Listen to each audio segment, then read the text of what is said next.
अस्सलाम वालेकुम dear students, I am Nadia Salam, your economics teacher. आज का जो हमारा लेक्चर है वो इलास्टिसिटी ऑफ डिमांड पर ही है, जिसमें आज हम इनकम इलास्टिसिटी और क्रॉस इलास्टिसिटी ऑफ डिमांड की पैमाइश के तरीकों को डिस्कस करेंगे। यानी कि हम डिस्कस करेंगे methods of measurement of income elasticity of demand and cross elasticity of demand. तो आइए स्टूडेंट्स, लेक्चर को शुरू करते हैं।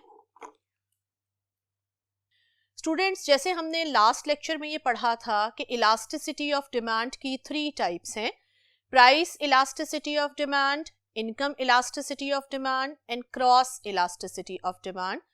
प्राइस इलास्टिसिटी ऑफ डिमांड का मतलब the rate of change in demand due to change in price, कि डिमांड में चेंज आया है प्राइस के चेंज होने से, और आप उसके दरमियान प्राइस और डिमांड के दरमियान लचक को कैलकुलेट करेंगे। इनकम इलास्टिसिटी ऑफ डिमांड का मतलब है the rate of change in demand due to change in income of the consumer, के सारिफ की आमदनी के चेंज होने से डिमांड में चेंज आया है। तो इनकम इलास्टिसिटी को शुरू करते हैं। जैसे अभी मैंने आपको इसकी डेफिनेशन बताई, the rate of change in demand due to change in income of the consumer is called income elasticity of demand. मतलब हम इस इनकम इलास्टिसिटी को कैलकुलेट करते हुए ये देखेंगे कि डिमांड में कितने % चेंज आया है कंज्यूमर की इनकम के चेंज होने से। अब आइए स्टूडेंट्स, इसकी मेथड्स ऑफ मेजरमेंट की तरफ चलते हैं कि इनकम इलास्टिसिटी ऑफ डिमांड की पैमाइश के कौन कौन से तरीके हैं। जैसे हमने प्राइस इलास्टिसिटी ऑफ डिमांड के मेथड्स ऑफ मेजरमेंट को डिस्कस किया था, इसी तरह हम इनकम इलास्टिसिटी ऑफ डिमांड के मेथड्स ऑफ मेजरमेंट को डिस्कस करेंगे। स्टूडेंट्स, इसकी मेजरमेंट के लिए हम 2 मेथड्स इस्तेमाल करते हैं, एक परसेंटेज मेथड और एक फॉर्मूला मेथड। अब जरा परसेंटेज मेथड की तरफ आते हैं। स्टूडेंट्स, जो इसका परसेंटेज मेथड है, परसेंटेज मेथड का फॉर्मूला है, जैसे हमने students price elasticity of demand में फॉर्मूला पढ़ा था, percentage change in demand over percentage change in price. इसी तरह इनकम इलास्टिसिटी ऑफ डिमांड की मेजरमेंट का परसेंटेज मेथड का फॉर्मूला है percentage change in demand over percentage change in income. Student, यहाँ एक बात याद रखिएगा कि इकोनॉमिक्स में हम इनकम को Y के सिंबल से शो करते हैं, इसीलिए यहाँ पर P की जगह, प्राइस की जगह जब आप इनकम को पुट करेंगे तो आप Y का सिंबल इस्तेमाल करेंगे। तो फॉर्मूला बनेगा percentage change in demand over percentage change in income, यानी कि percentage change in quantity demanded over percentage change in Y। Students, जैसे हमने last price elasticity of demand में पढ़ा था, बिल्कुल इसी तरह अगर डिमांड का परसेंटेज चेंज ज्यादा है और इनकम का परसेंटेज चेंज कम है तो ये मोर इलास्टिक डिग्री होगी। अगर डिमांड का परसेंटेज चेंज कम और इनकम का परसेंटेज चेंज ज्यादा है तो ये लेस इलास्टिक है। अगर डिमांड का परसेंटेज चेंज और इनकम का परसेंटेज चेंज दोनों स्टूडेंट्स बराबर है तो ये यूनिट इलास्टिक होगा। अब इसको अगर हम मैथमेटिकली देखें तो मिसाल के तौर पर, फॉर एग्जांपल, डिमांड के परसेंटेज चेंज की वैल्यू आपके पास 20 है और इनकम के परसेंटेज चेंज की वैल्यू 5 है। अगर हम इसको डिवाइड करके देखें, वैल्यूज को पुट करके आंसर निकालें, हमारा आंसर 4 आ रहा है। तो 4 यहाँ पर स्टूडेंट्स 1 से ग्रेटर है, इसलिए मोर इलास्टिक के जवाब को शो करेगा। मैंने जैसे आपको लास्ट लेक्चर में भी ये बात समझाई थी कि डिग्री कुछ भी आ सकती है। आप जो वैल्यूज अज्यूम करेंगे, जो वैल्यूज अपनी मर्जी से फॉर्मूला में पुट करेंगे, जो एग्जाम्पल फर्ज करेंगे, आपके जवाब की डिग्री कुछ भी आ सकती है। बस ये याद रखिएगा कि अगर जवाब 1 से ग्रेटर हो तो मोर इलास्टिक, 1 से कम हो तो लेस इलास्टिक, 1 के बराबर हो तो वो यूनिट इलास्टिक को शो करता है। पहला मेथड हमने स्टूडेंट्स डिस्कस कर लिया, इनकम इलास्टिसिटी ऑफ डिमांड को मेजर करने का परसेंटेज मेथड। परसेंटेज मेथड का फॉर्मूला था percentage change in demand over percentage change in income. आइए अब जरा इसके सेकंड मेथड की तरफ चलते हैं। इसका स्टूडेंट सेकंड मेथड है मेजरमेंट का फॉर्मूला मेथड। फॉर्मूला मेथड में आपने जो फॉर्मूला अप्लाई करना है वो स्टूडेंट्स ये लिखा है, change in quantity demanded over Q, ये क्यू की इनिशियल वैल्यू होगी, मल्टीप्लाई बाय y, यहाँ y की फर्स्ट वैल्यू इनिशियल वैल्यू और फिर divided by change in y, यानी कि change in q over q multiplied by y over delta y या चेंज इन y। स्टूडेंट, जिस तरह हमने प्राइस इलास्टिसिटी में इन डेल्टास को ओपन किया था, इसी तरह यहाँ पर भी अगर हम इन डेल्टास को ओपन करें तो डेल्टा Q की जगह Q2 माइनस Q1 यानी कि second value minus first value, ये Q initial value first value, ये Y initial value first value और डेल्टा Y की जगह स्टूडेंट्स Y2 माइनस Y1 यानी कि second value minus first value. ये फॉर्मूला आपके पास आ गया। अब इस फॉर्मूला को सॉल्व करने के लिए, इस फॉर्मूला में पुट करने के लिए हमें कुछ वैल्यूज चाहिए। उन वैल्यूज को स्टूडेंट्स हम खुद से अज्यूम कर लेते हैं, हम एग्जाम्पल ले लेते हैं।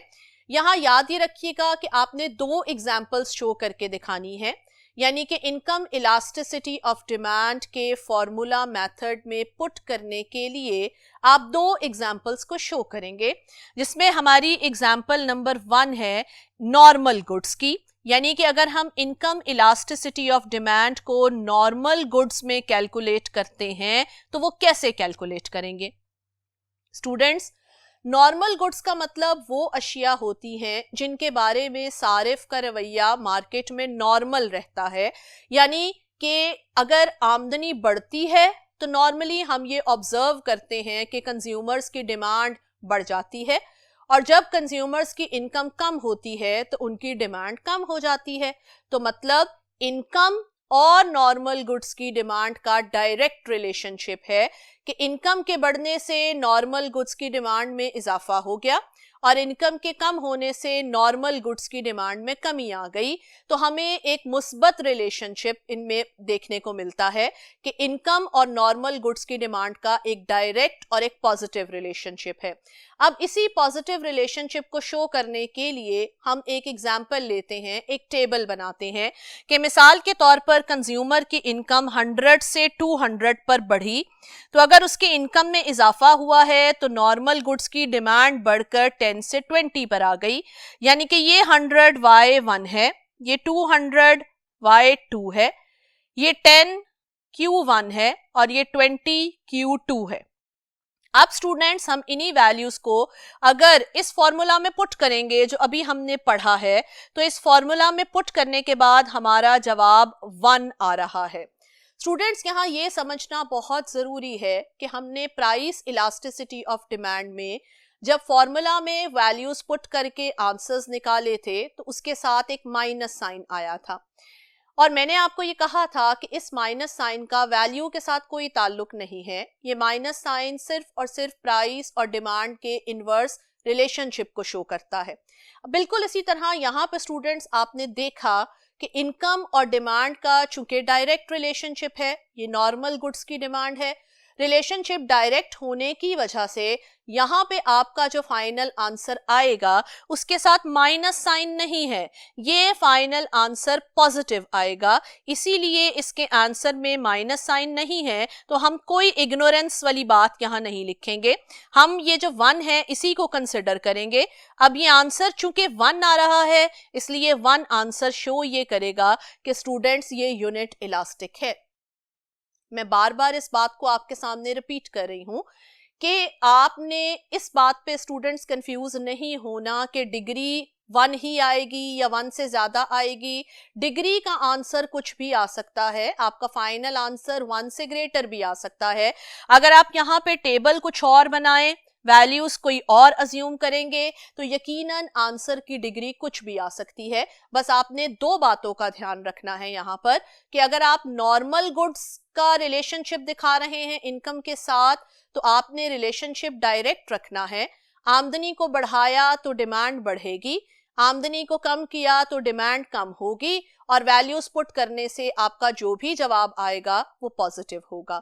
अगर आपका जवाब 1 से ग्रेटर आएगा तो डिग्री मोर इलास्टिक लिखोगे, अगर 1 के बराबर आएगा तो डिग्री यूनिट इलास्टिक होगी और अगर 1 से कम जवाब आएगा तो डिग्री लेस इलास्टिक होगी।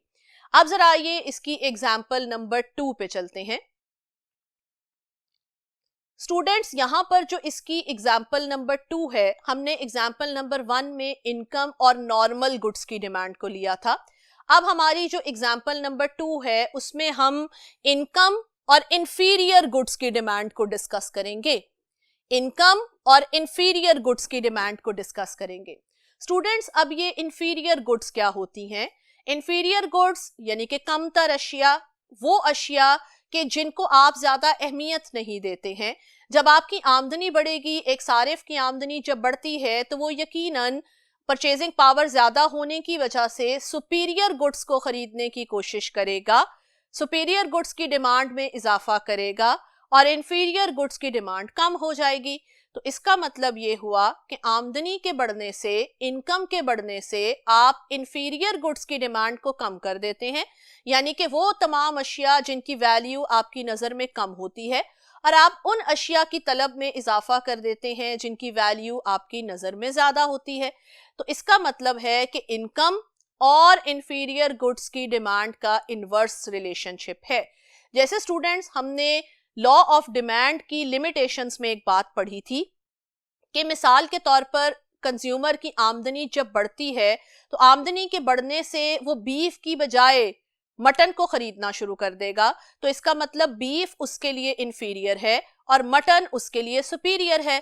तो आमदनी के बढ़ने से बीफ की डिमांड, बीफ चूंकि इंफीरियर है तो बीफ की डिमांड कम हो गई और मटन सुपीरियर है, मटन की डिमांड में इजाफा हो गया।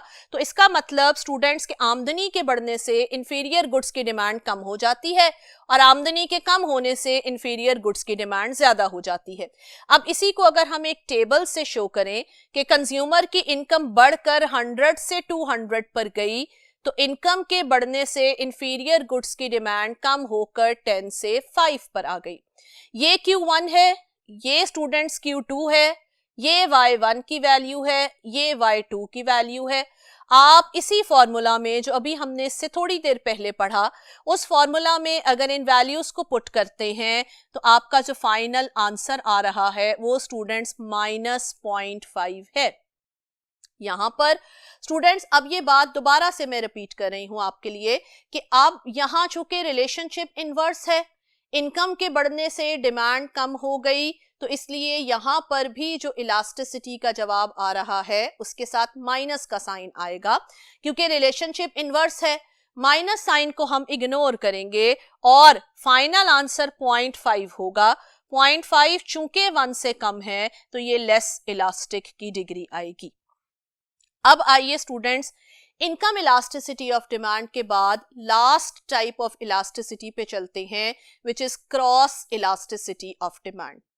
अब हम जरा इस बात को दोहरा लेते हैं कि प्राइस इलास्टिसिटी ऑफ डिमांड था the rate of change in demand due to change in price. Income elasticity है the rate of change in demand due to change in income.